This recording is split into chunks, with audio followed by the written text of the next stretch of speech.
To assemble your roaster baskets, begin by placing the end plate onto the roasting pole nearest the hex end. Make sure you leave at least a thumb's width from the hex end of the pole to the plate to allow for clearance when inside the roaster. Tighten both screws on the half collar with your red-handled hex tool.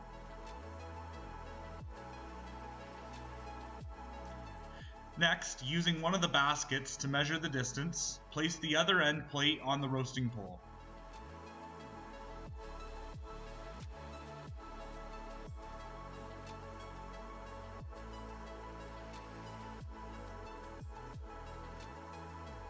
Tighten the screws again, making sure everything is secure and flush to avoid twisting during roasting.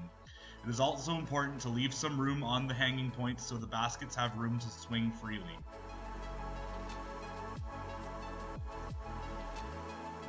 Now you can place the roasting pole with the end plates inside the roaster and attach the baskets. Turn the motor on and check to make sure everything is flush and tight.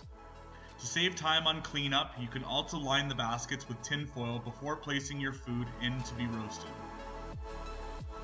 Once you begin to roast, the heat of the machine may cause the end plates to expand and loosen.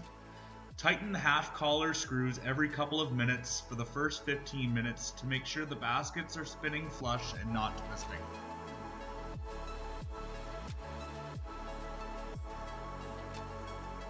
The rotisserie basket set is a great way to add versatility to your roaster. You can cook vegetables, corn, whole beef strip loins, or as shown here, 40 whole chickens in one batch. For more information on the Pig Out Roaster, please visit pigoutroasters.com.